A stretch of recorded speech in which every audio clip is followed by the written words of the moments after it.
Welcome to the Existential Empath Podcast. My name is Tanya, and I am an intuitive empath. My intention is to share valuable tools and techniques that I have learned so you can tap into your own inner healer naturally and intuitively. Welcome back, everyone. Today, I have Christian de la Huerta. He is a spiritual teacher, personal transformation coach, and leading voice in the breathwork community. He has traveled the world offering inspiring and life-transforming retreats, combining psychological and spiritual teachings with lasting effects. As an award-winning author, Christian has spoken at numerous universities and conferences and on the TedX stage. His new book, Awakening the Soul Power, was described by multiple Grammy Award winner and one of my dad's absolute favorite singers, Gloria Estefan, as a balm for the soul of anyone searching for truth and answers to life's difficult questions. Welcome, Christian. It's such an honor to have you on my show today. Thank you so much for having me, Tanya. I'm really happy to be here with you. And I love that your dad loves Gloria. Oh, he loves Gloria. We grew up listening to Miami Sound Machine, and I had actually called him last night to let him know that I had a guest on today that, Gloria had actually read your book and had spoken about it. And he was so excited to hear that because he goes, she was just in the parade. I just saw her. So he still follows her. Yeah. And that's great that you remember Miami Sound Machine. They used to play at our high school dances way back when, before Gloria was Gloria. Are you serious? Yeah. That is so neat. Yes. Oh man, bringing back the 80s. I love that. Well, Christian, today you and I are going to talk about awakening the soul of power, transforming your relationship with your soulful power. So let's talk about that. What does soulful power mean? And what does that mean to you? Well, let me zoom out a little bit and say that most of us have an ambivalent relationship to power. I would even say conflicted. Like, part of us wants it, part of us is afraid of it. And I think what we fear, like at core, is that if we really stepped into our power, that other people wouldn't be able to handle it, and that we might end up rejected, alone, and who wants that? Yeah. I think we also fear that we might abuse it, and no wonder. How many abuses of power have we witnessed or experienced in our lifetimes? And all we got to do in any day is turn on the news and witness one of those. Yeah. And then add to that the fact that we've also been conditioned to believe that power is bad. Power corrupts. Absolute power corrupts absolutely. But what they didn't tell us about that quote is that Lord Acton was speaking specifically about political power, not personal power, which is what you and I are talking about. Big difference, yes. Big difference. So when you put all that into the mix and you add to that the fact that we've been conditioned to be afraid of the emotions, we've turned the emotions into something weakness. We hate conflict. We avoid confrontation. What happens is that we end up giving away our power, our innate, inherent power that nobody can give to us. Nobody can take it away. We are the only ones who give it away. And to me, the saddest part, Tanya, is the reasons for which we give it away. Yeah. And what are those reasons? Well, we say yes when inside we really feel no. And we settle for an illusion of acceptance, a false sense of security. And we settle for crumbs of pseudo love, because it's not even real love if we're not presenting ourselves authentically. Whatever we get back is also going to be inauthentic. I've talked about that before, how people pleasing actually pulls us out of alignment of our authenticity. Exactly. And so it's saying yes when we want to say, when we really deeply want to say no. It's doing something for someone else, but not doing it in alignment with our own soul. That's right. And that's not a black and white line, because there is a part of us that is genuinely generous, and we do want to do things for other people. What is important is what the come from is. What's driving that behavior? Are we doing something because it's in our goodness in our hearts and because we love them and we want to do something for them? Or is it a little bit trickier? Are we doing something because we're expecting to get something in return, whether it's validation or love or whatever it is that we sell ourselves out for? Yeah, absolutely. And so, Christian, why do we find ourselves in these patterns or in these loops that are, self-defeating, self-sabotaging, where we find ourselves giving our power away more than actually harnessing our power? I know it's tragic. And it's because of the short answer is fear, right? We fear that rejection, we fear judgment, we fear we don't want, being abandoned, being left. So we stuff ourselves into smaller little packages. We stuff ourselves into tiny little boxes, so that as we won't rock the boat too much. But there's a huge price that we pay for that, which is that we're selling out on ourselves and our authentic power, on our purpose. And at some point, that becomes like it's soul devouring. And we're risking not only our own happiness, but then we start getting bitter about it and becoming resentful. And then that has an impact on all of our relationships, because every time that we say yes, when inside we feel no, deep down inside, that's not okay with us. And so the more we do that, which in many of our cases, it's been a lifetime of doing that, that starts turning into bitterness and resentment inside, which then gets projected onto our relationships. And so it's not a good strategy at all. It's not. And many of us learn these tools, techniques, or whatever we want to call them, at a very young age, on how to people please, how to fit in, how to be accepted, how to give and receive love. And a lot of it is based off of those who are in our environment, whether that's our parents, our peers, our teachers, friends, whatever it may be. And so, we are running off of these old childhood programs that may not even have been good programs to even begin with, right? That's so true. And some of it is not even our stuff. It's just crap that we took on from our parents, from conditioning, from society, from the culture. It's not even ours. And we've been running from those patterns as if it were our stuff. And then we've also been functioning from, and of course, all of this subconsciously, from past traumas, like stuff that happened to us when we were kids, as you're saying. And so we misheard something. Something said something to us in a moment of reactivity, overwhelm. And those young minds that didn't know any better, we took it on as truth. We personalized it. We started to believe that there was something wrong with us. And that's sad, that we're still running from those programs, because if we are, even remnants of that, tendrils left of that, it's having an impact on all of our relationships. It really is. And, I look back at my younger version of self in my 20s, when I had first gotten married, and I became a different person. I really did. And a lot of it was because I was kind of molding myself to be someone that I thought the person that I was married to wanted me to be. And it was kind of strange, because in that relationship, I wasn't personally recognizing it, but my friends and family were recognizing it. They're like, where did your light go? Who are you? Who is this person that you're trying to be? And so it took me many years after leaving that relationship to even be able to reflect back to it, to even recognize that I had changed into this person that I thought that this person wanted. But in reality, it didn't even help, because obviously the marriage, that relationship, wasn't able to work through that. But it just kind of was an example for me of just be yourself, be your authentic version of you, be genuine, and whoever's meant to be in your life will be there, and they'll stick, right? That's so true. I mean, that's ultimate wisdom. It's as simple and as difficult as that. Like that entails figuring out who we are. And so we've got to do that work of going within and asking ourselves, the hard questions. Who am I? And why do I do the things I do to this day? what triggers me? What are my likes? What are my dislikes?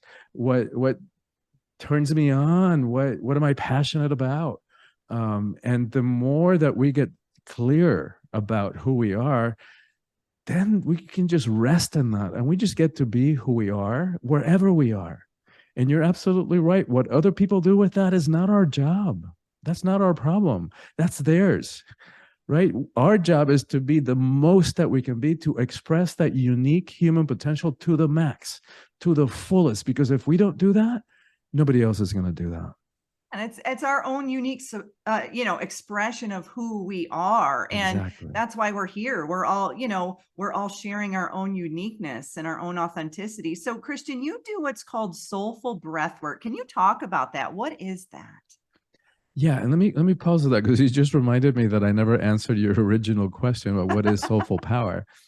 Uh, so one of the reasons that we have a conflict about power is because we don't realize that there's more than one type. So I talk about worldly power or ego power, the way that the world relates to power, which is what, how do we what do we tend to associate with power? People who have money, who are famous, who are high up in some kind of hierarchy, whether it's the corporate ladder or some other institution.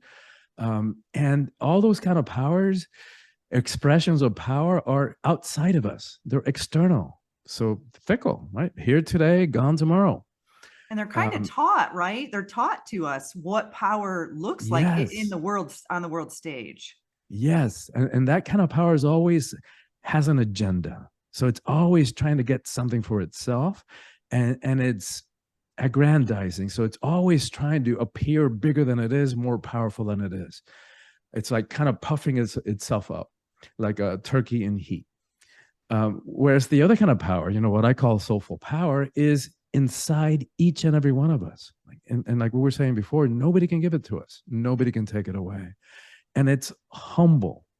Like it doesn't have anything to prove to anybody. Like it just is. And it's, rather than having an agenda, it's about service. It's about making a difference. So I think of a Gandhi or a Gandalf, if you're into the Lord of the Rings, and Yeah. in their simple monastic robes, their sandaled feet.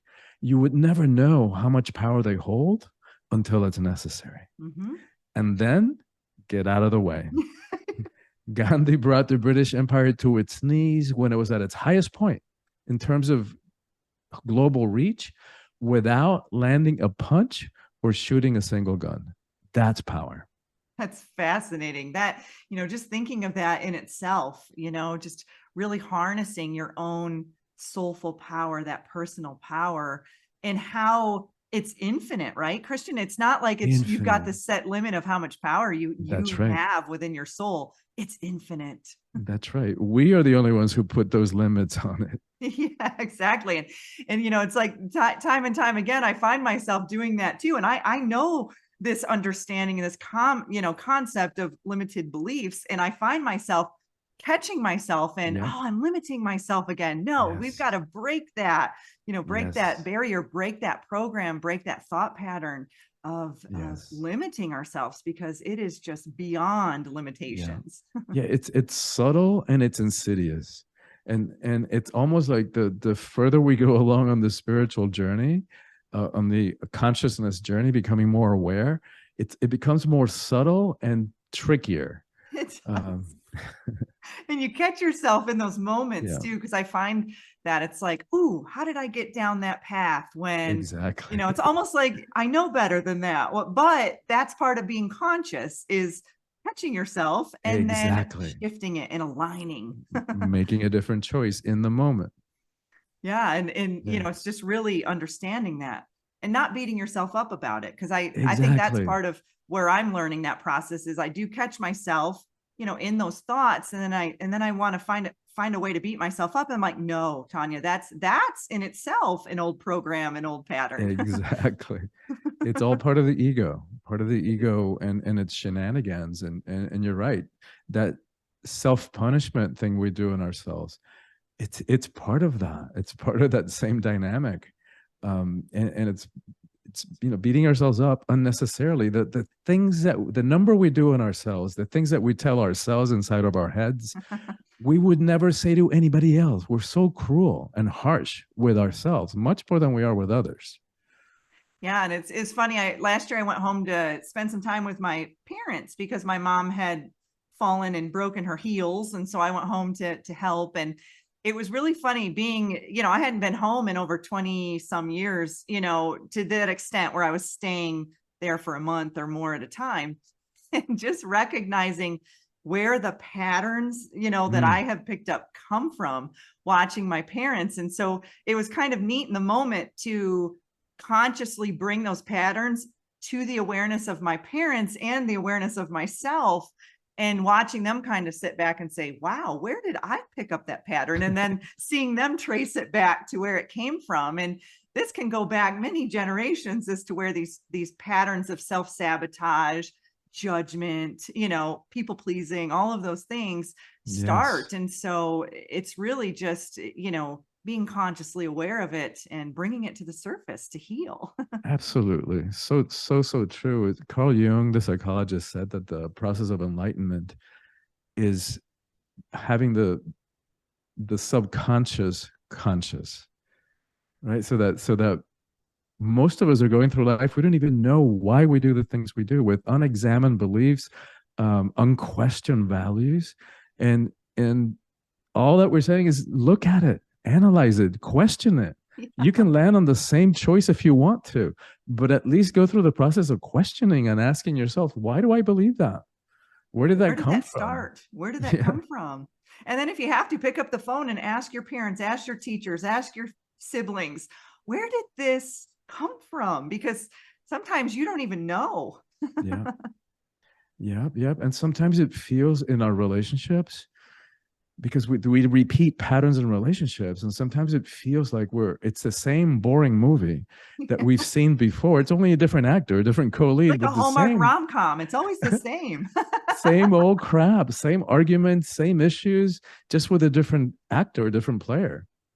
Exactly. So let's talk about breathwork, Christian, because you are, you're a voice in the breathwork community. So let's talk about breathwork and how we can bring these things to the conscious level through breath.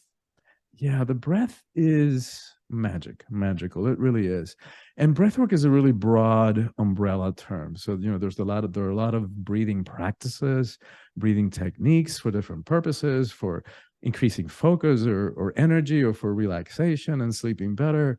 The type of breathwork that I'm talking about it's longer. It's sort of like breathwork on steroids. You breathe in a certain way for about an hour and a half. Some practices do it even longer, and amazing stuff happens. Let me put it this way. My dad was a psychiatrist.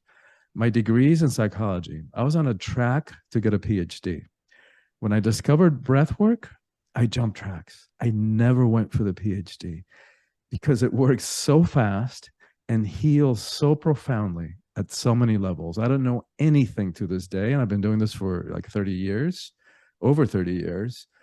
I don't know anything that heals past trauma more effectively. And I'm talking serious stuff. I've worked with so many people, countless people who sexual abuse, incest, rape, violent stuff that they experienced, and it works. It heals that stuff. And they haven't studied breath work in the same way that they've studied meditation, like what happens in the brain when we meditate. A lot of research on that and the many benefits of meditation. They're just now starting to do breath work. But here's how I think of it: that it's not scientific, but intuitively, and from a psycho-spiritual approach, it makes sense to me why it works. It's, if we think about it, in most religions and spiritual traditions in the world, the same word, one word, can mean breath or it can mean spirit. And so, for example, from pneuma, in ancient Greek, from which we get pneumonia, that meant both lung and soul. From the Latin spirare, from that root, we get both respiration and inspiration or expiration. In Hawaiian, ha is the same, breath or spirit, depending on the context. So to me, that's where the power of the breath ultimately comes from. Absolutely. And so, me coming from a healthcare background, I see it as oxygenating the cells. When you are bringing in more oxygen, it's expanding your cells, which what it's doing is it creating space. So as we're creating more space within the body, creating more space within our consciousness, it's bringing in that breath, bringing in that chi, bringing in that life force, that energy, and just really, Yes. expanding our our multidimensionality, that physical, emotional, mental, spiritual aspect of ourself. And so this is really interesting to me. I've never done breath work for an hour to an hour and a half before. I've done different types of breath work to try to activate DMT in my body. I've done it to release trauma and stress. But talk about that. Is it a rapid breath through the entire time, or is it different speeds of breath? How does that look? It's different speeds. What makes it different. It's a circular connected breath. So that means no pause between your inhale and your exhale. And I wouldn't recommend that your audience try it on their own, because it's powerful. It's intense. It's actually the opposite of hyperventilation. Some of the symptoms feel very similar, like the spaciness, tingliness. But if we think about it, when we hyperventilate, we're exhaling more than we're inhaling. That's why they give us that bag. Yeah. This kind of breath work, you're inhaling way more than you're exhaling. And it's what you're talking about. It's filling the body with that prana, with chi, with the life force, which courses through the body, through the energy channels, for which we do have proof now. Western medicine a couple of years ago did find proof that we do have energy channels. The meridians do exist, what Eastern medicine has done for thousands of years. So now we do have evidence that they do exist. So it courses through those channels until it hits a block, and it begins to dissolve those blockages. And what the blockages are places where we have stored past trauma, where we have stored repressed emotions. Because what used to be spiritual teaching, that everything is energy, now we know from quantum physics, everything is energy, and energy cannot be destroyed. It can only change forms. So all those countless times in our lives that we have stuffed our emotions, all those no's that were really underneath the yeses that we verbalized, that stuff doesn't go away. All that unhealed past trauma gets stuck in the tissues of the body. And after years and decades of doing that, we walk around with layers and layers upon more layers of emotional crap. And then here we are trying to have a relationship in the present, and all of it is getting filtered through that lifetime of repressed emotions and unhealed past trauma. Yikes. Yeah, exactly. And, I always have the analogy that our meridians are like rivers, and that those areas of balls of emotions are like beaver dams. It's like you got the free flowing river, and then it hits the dam, and then it tries to make its way around it, the water, and it's trying to move through it and around and up on the banks. And, but once you can open up that channel and open up that energy, which there's several modalities that do this, including breath work. I just did a show a few days ago on Qigong and moving that energy through, and that incorporates breath work as well. I think that breath work is the basic thing that we all have access to. We all can, we all have access to stop and consciously focus on our breath. It is ours, and it's free, right? It's like I said before, it's best to do it with somebody who's trained the first few times, the first 5 or 10 times, but then you can be taught how to do it, and you can do it on your own. And the reason for that is that in the beginning is when we start releasing all that suppressed emotional crap. Yeah. And it can be really intense. And some people, as we release that old trauma, in some cases, it's like you're reliving it. So it's really good to have somebody there sitting with you, watching space, holding space for you, so that we feel safe enough to allow that stuff to come up and clear. Yeah. And it works fast. It works so fast. And I love your image of the river, because I call breathwork spiritual Drano. It's like, I love it. I love how we bring in analogies all the time. It's awesome. Yeah. And Christian, it's crazy to think that we haven't been taught how to breathe correctly. I've talked about this before. We've been so programmed to shallow breathe. And when I started learning how to breathe, you can feel that shift in your body. And I wasn't doing the intense breath work that you teach people how to do. I was just doing more when I was working in the hospital and I was having those intense moments. I'd go and find a quiet space and just breathe, and take that time to just give myself some silence and to be able to connect with my breath. But it was like I was a different person walking into that room after breathing and walking out. It was like the best medicine that you can ask even for. that, Tanya, even that is life changing. Even like, if you're stuck in traffic and you start feeling yourself getting anxious and angry and frustrated, take a breath, right? Use your breath, because it's not going to make any difference how angry you get and how many birds you shoot at other people, and how many, what you scream at them. It's not going to make traffic go any faster. So the only one who's paying a price is us. And so if we learn that practice to use the breath, right, like right before we're headed into a difficult conversation that we know could very easily go south, use your breath, right? There's swamis in India that have that much control over their body that they can tell their heart to slow down, and it does. Some of them so Lowers blood profoundly that pressure. Yeah. they mimic states that are hard to differentiate from death. Most of us are probably never going to learn that degree of skill, but anybody can slow down the breath. When we slow down the breath, the heart has no choice. The heart has to slow down.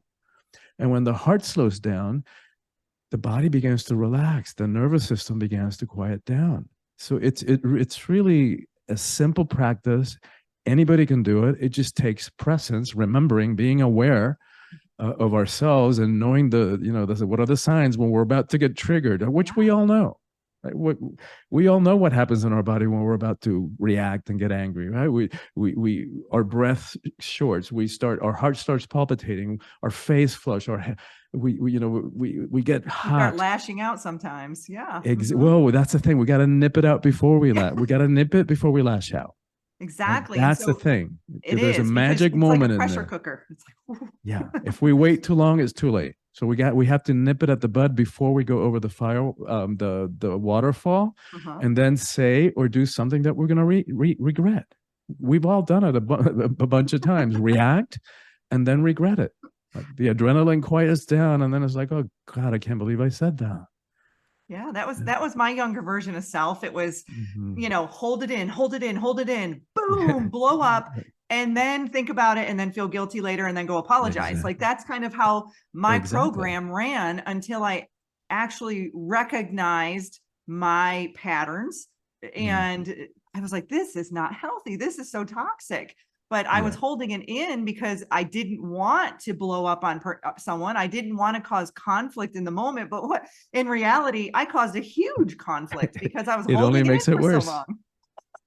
It only makes it worse because that stuff that we repress doesn't go away. No, it's only moves festering around in the body. Exactly, and it's festering beneath the surface. So that then, we repress and we repress and we repress some more. And then the next unfortunate one comes and says something to us the wrong way, and boom, volcanic eruption. It's like misdirected anger, right? You're like that poor person at the grocery store who doesn't even know you. You're just lashing out all your traumas onto them because you've been suppressing it for the past, 6 months.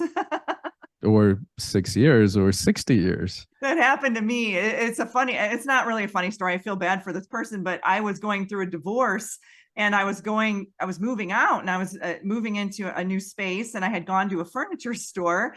And when I first walked in, you know how they're kind of hawky. The moment you walk in, they're just following you around. Well, I had shared with the gentleman who came up to me. I said, listen, I'm looking to buy a few things. I just want my space. I want to look around myself, and I will come find you. You will be my representative. So just give me some space. Well, he didn't listen to my little warning that I gave him.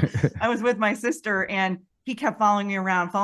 And I had a meltdown. I had a meltdown on this poor guy who was just trying to do his job. But, at the time I had so much pent up frustration and stress on just leaving a 10-year marriage and moving out on my own and doing all these things, that this was my misdirected anger onto this man. And my sister was like, I had to apologize to him. And I said, I don't know. It just, all of that pressure cooker came out of me. And you see this time and time again. I used to see it a lot working in the hospital with grieving families. And so one of the first things I would tell them to do was to breathe. Let's take a deep breath.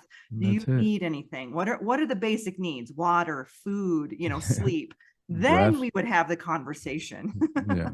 Yeah. And you're so right, because that's the other thing that happens when we suppress that stuff. It's like everything is energy. So all those repressed emotions have to come out.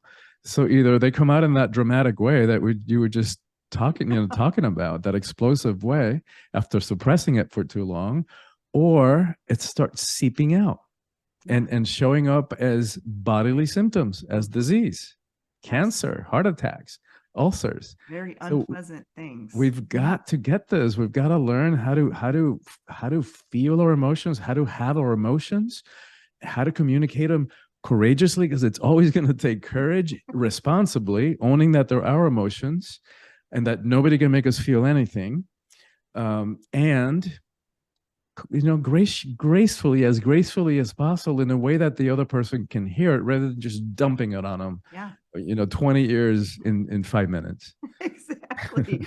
So, Christian, let's talk about your book, Awakening the Soul of Power. Let's talk about that. You have a very strong message for women in this book. And so but you also have a strong message for men too. But let's talk about those messages, and let's talk about awakening the soul of power.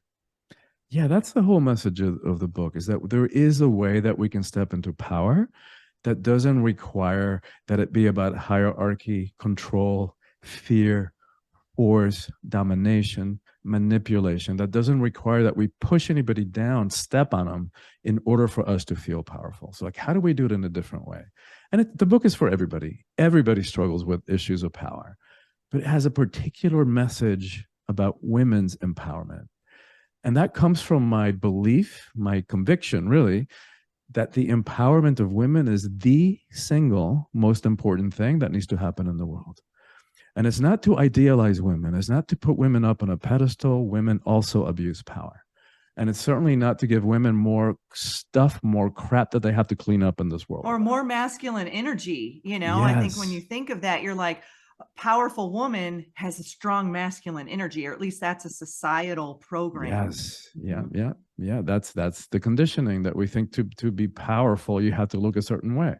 So we see that, those stereotypes in corporate America, and women with like really linear, controlled wardrobes and short linear hair, and they walk around like robots, just like men do. Yeah. But it all comes from a misunderstanding of what power is, and what it means to be a man, and what it means to be a woman.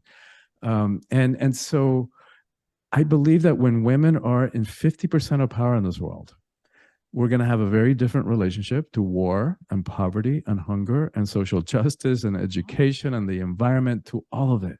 So for me, it's like a strategic thing. Like, what is one thing that I could focus on that will then impact many of the other issues that we're facing? And even though there's no comparison in in the sense that the price that women have paid for the last several thousand years of this patriarchal approach to power, power over hierarchy, my way or the highway, this cowboy mentality, hand over fist. Yeah. Yeah, but men also pay a price for that. And let's look at a couple of numbers that are very telling. The rate of suicide in the US, it's really interesting. Men commit suicide 4 times as frequently as women. They do. Yeah. And I used to see that working in the hospital. And, like states like Montana, more suicide rates, because they have been held to that strong masculine persona that oftentimes they have a hard time living up to. That's right. And so it's that limiting and limited perception of what it means to be a man. And 70% of the suicides committed by middle-aged white men, which is interesting, because that's the group that I think it's pretty clear still holds the majority of the power in the world. And so you would think that, the group that has the majority of the powers would have a better lifestyle, but it isn't that way, because women outlive men by 5 years in the US, by 7 years globally. Wow. So what's going on there? And I think it's what we're talking about earlier. Right? No, I'm just kidding. Yeah.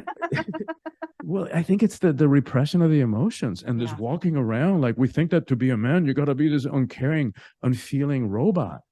And so that's why I added a whole chapter on what it means to be a man in the 21st century, sort of redefining some of these stereotypical or maybe archetypal roles that men have fulfilled throughout history?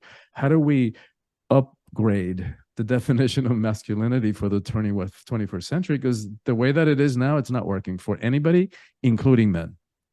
Absolutely. And I used to see this in healthcare. You'd see women dragging their husbands in to get, to be looked at, or, they were holding on to all of this stuff within their bodies, and they were having all of these physical ailments, and they weren't tending to them. And, so it's like the men they find this strength, they have that strength there, and they don't want to appear weak. Where then, me as a woman too, growing up in, I had a very masculine energy because that's what I was kind of taught to be. And so I too would hold all of that stuff in. And so I think that, this plays both on both sides, men and women, this holding in these emotions and feeling as if we are less than or weak if we are showing any signs of vulnerability. Which is really interesting, right? Because there's a couple of really faulty assumptions in there. That the emotions are weakness. It's like, wait a minute, the emotions aren't strength. They're not weakness. They're energy, like everything else in creation. We only get in trouble with the emotions when we stuff them, when we suppress them. And then the other faulty assumption in that thinking is that the feminine is weak. Because yes, we're all conditioned, but especially men, like little boys don't cry. Since we were kids, that's been ingrained into us. And thankfully that's changing more and more now. But the faulty assumption there that the feminine is weakness is like, wait a minute, you want to talk strength, courage, resilience, power? Let's talk about the power of creation that resides in a female body. The life-giving power of creation. And, I think of this joke, Betty White, who passed away. I love Betty White. Yeah. Oh my God. She was so amazing. As I did. Oh, really? How amazing. And what a great loss for us that she's no longer with us. But anyway, the story goes that she was doing one of those celebrity interviews where there's like 3 or 4, a group interview. And somebody said something about having balls. And forgive me, anybody, if they get offended by this. But so she said, wait a minute. How is it that we got this belief and this connection between balls and having courage? You thump those little things and the guy collapses, bends over in pain, in sheer pain. You want to talk courage? You want to talk strength? Let's talk vaginas. Those things take a pounding. Hilarious. And it's so true because, just that, I had a guest, Charlene Byers, and we talked about this concept of, how she talks a lot about attracting a soulmate or someone into your life. And she talks about how us ladies, we're often trying to fill the role of the man in the dating world or in our relationship world versus just kind of stepping back and allowing ourselves to receive and to allow the man to be masculine. It's almost like we've role reversed, or we've kind of just unharmonized our energies within ourselves because of the way that we have grown up, or whatever our childhood belief systems are. And so it's just fascinating to think that, but these are things that have been programmed very subtly throughout our whole life, get a pair of balls, go get your balls back, or, those types of statements that people just say on the fly, very subconsciously. Yeah. Man up. Man up. You gotta man up. Right. You gotta have that stiff upper lip. It's all about, It really is. And now we know that's not a good strategy, because that stuff that we're anchoring into the tissues of our body it's only going to cause harm. Yes, and it's causing tension, because when you think of that, it's restricting, right? And it's just causing more tension and more buildup in the body. So how do we shift these thoughts? What are some practices that you can recommend for people who are trying to really work on balancing out these energies within themselves? Well, it's a process. And I mean, one easy one is like what we were talking about before, use the breath. Use the breath. The breath it's all it takes is that moment of awareness before we go over the waterfall and say or do something that we regret. If you just take a breath in that moment, then it buys us time to make a choice, right? Because we can still choose anger, by the way, right? Anger in itself is not bad. We only get in trouble with anger because we've suppressed it so that it comes out like in total reaction. But anger can be used consciously with intention. Um, and we feel the difference, right? When it's a reaction, when it's coming from an old place of hurt, you hurt me, so I'm going to hurt you back. Whether it's like an intentional use of anger, is like, no, this is not okay. It comes from a different place, and you feel it, even though we may not have the words to describe the difference. It feels different to us, like, like taking a strong stand for a social problem that is just wrong, and we can use the anger to make a difference in that way. So it's the come from is different. The energy, which I think is is what is happening collectively, right now, is that it's like push the bear, push the bear, push the bear. And now all these emotions are coming up to the surface, and we're going through a mass collective healing right now, or a purging, so to speak, of all of the stuff we've suppressed. Yes, From an individual level to a collective level. As above, so below, as inside, so as within, so Absolutely. without.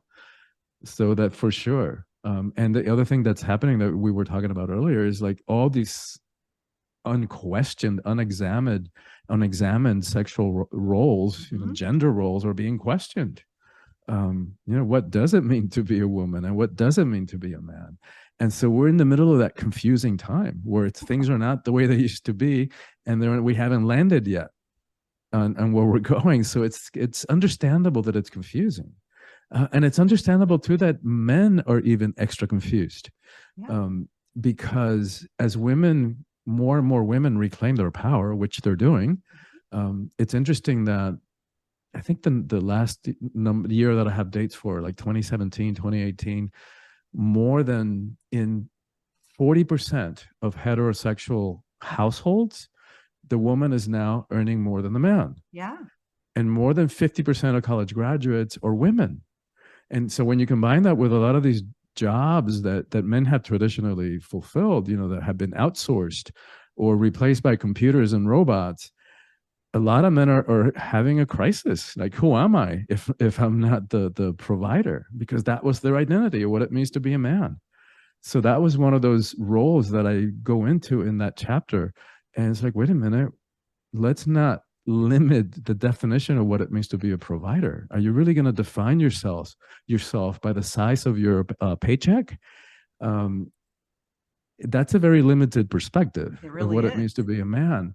What if we then expanded that? What if we provided a safe space in the home? What if we were the rock in the household on which our spouses, our kids, our family could stand as they explore ways of being in the world that are going to be a match for them, that are going to lead to their being happy and fulfilled? It's like, wow, that is so much infinitely more worthy than the size of the paycheck.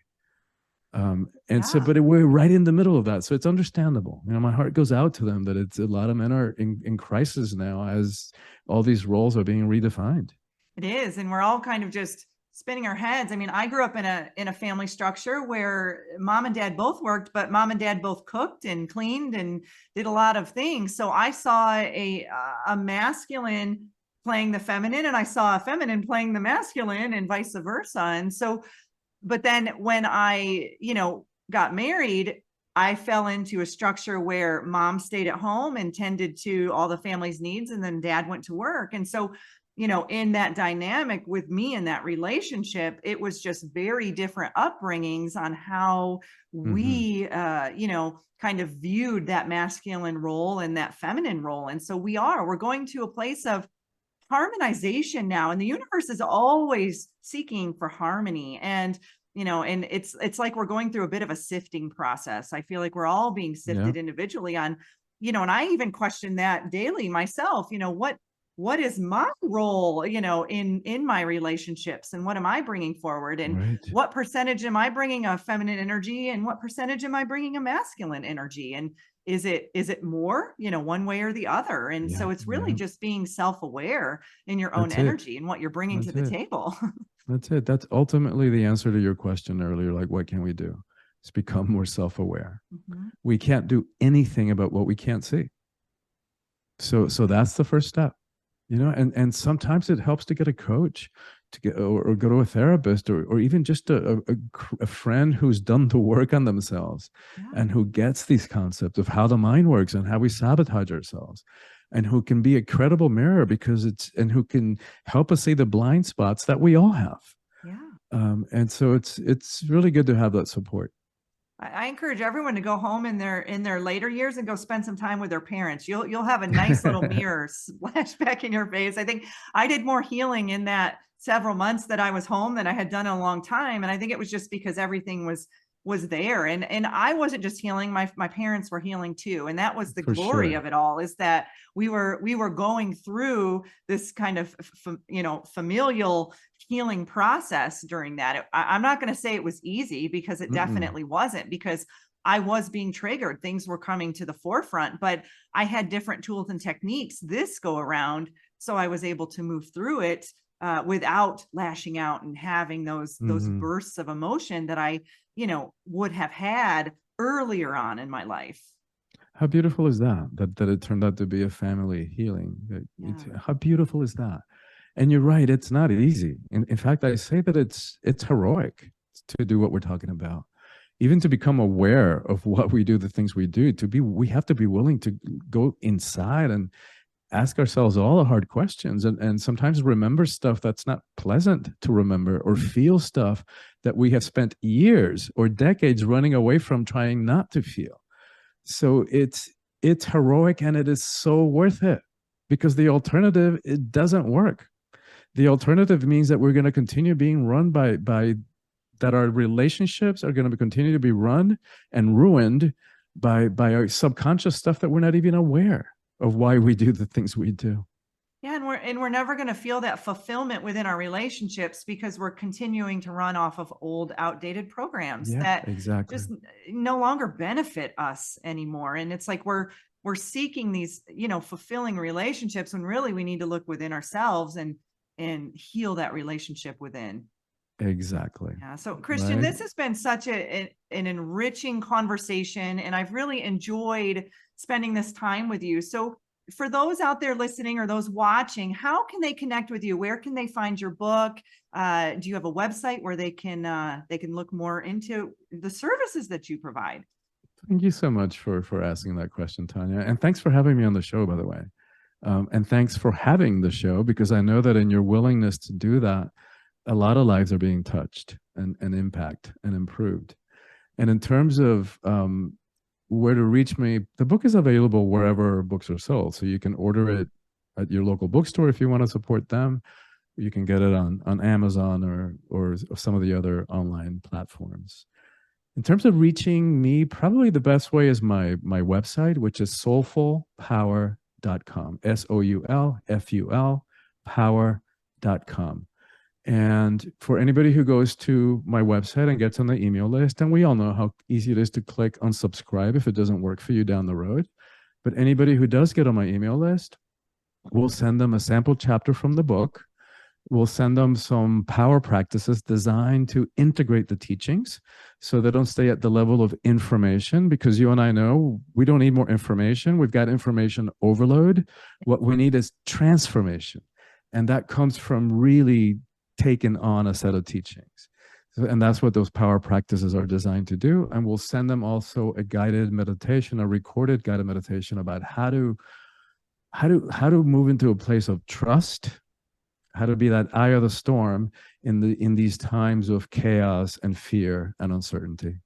Absolutely. And so I really appreciate the energy that you're bringing out into the world, Christian. And thank you for, being that calmness in the eye of the storm. I mean, I lived in Florida for 20 years, so I can definitely have a deeper understanding of what that eye entails, and Exactly. being that calm, because everything's flying around you. There's all this chaos going on, and it takes a lot of inner work for us to get to that Yeah. point where we can be the calmness in the eye. And I really appreciate you, bringing forth an energy, bringing forth a presence of holding space for men and women who are moving through this process, moving through this healing. So thank you so much for spending time with us today and just really sharing your 30 plus years of knowledge. And for those of you out there, go check out Christian's book, Awakening the Soul of Power. Thank you so much, Christian. Thank you, Tom. You deserve to navigate your life as an empath in alignment with health, happiness, and abundance. To learn more about the services that I provide, including Beyond Quantum Healing Hypnosis, EFT Tapping, and the Emotion Code, visit my website at www.thesoulcafe.org.